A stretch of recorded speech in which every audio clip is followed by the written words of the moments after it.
RSS के रास्ते पर चलने लगी कांग्रेस पार्टी। हिंदुओं के वोट बैंक के लिए कर लिया समझौता। जी हाँ, देर से ही सही, लेकिन बेचारी कांग्रेस पार्टी को अब ये बखूबी समझ आ गया है कि जिस रास्ते पर उनकी पार्टी है, उनका नेतृत्व है, उस रास्ते पर चलकर कांग्रेस को शायद अब कभी कुछ हासिल नहीं होने वाला। और यही वजह है कि कांग्रेस पार्टी अब आरएसएस के रास्ते पर चलने लगी है। जी हाँ, अब कांग्रेस के प्रवक्ता भरे मंच से आरएसएस की शाखाओं में गाए जाने वाले गीत गुनगुना रहे हैं।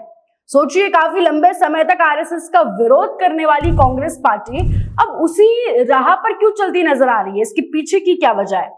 देखिए, एक बार याद कीजिए, एक तरफ तो कांग्रेस पार्टी के नेता, उनकी पार्टी राहुल गांधी ये कहते हैं कि हमें देश में मोदी और बीजेपी से ज्यादा अगर किसी से परेशानी है, किसी से दिक्कत है, तो वो है आरएसएस। जी हाँ, राहुल गांधी ने एक पॉडकास्ट के दौरान ये बात कही थी।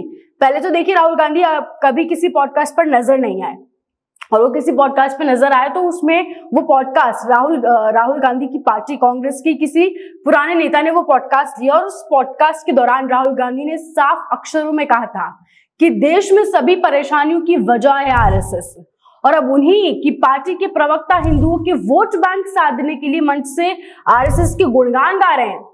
हाल ही में कांग्रेस प्रवक्ता रागिनी नायक का एक वीडियो ट्विटर पर सामने आया, सोशल मीडिया पर भी सामने आया, जिसमें वो प्रेस वार्ता की शुरुआत में आरएसएस की शाखाओं में गाए जाने वाले गीत की पंक्तियां गाती नजर आई। और इसके पीछे की सबसे बड़ी वजह है कांग्रेस पार्टी का vote bank, Hindu vote bank को झुकाने का तरीका अपनी तरफ। मतलब सोचिए, एक तरफ कहां एक वक्त था जब खबरें सामने आती थी कि कांग्रेस ने आरएसएस पर बैन लगाने की मांग की है। जी हाँ, देश में पहले कांग्रेस ने आरएसएस को बैन करने की भी मांग की थी, और कहा था कि आरएसएस देश के लोकतंत्र के लिए खतरा है। इसके पीछे कुछ उन्होंने 7 वजहें भी सामने रखी थी। और अब कहां गया वो खतरा? इसका जवाब तो अब एक बार राहुल गांधी और रागिनी नायक को दे ही देना चाहिए कि वो खतरा कहां गया जो एक समय लोकतंत्र को आरएसएस से हुआ करता था। अब वो खतरा नहीं दिख रहा जब आप मंच से उनकी शाखाओं की पंक्तियां गा रहे हैं। खैर, जब कांग्रेस का नेतृत्व आरएसएस को लोकतंत्र के लिए खतरा बताता है, तो फिर आज उसी विचारधारा के सुर में सुर क्यों मिलाया जा रहा है?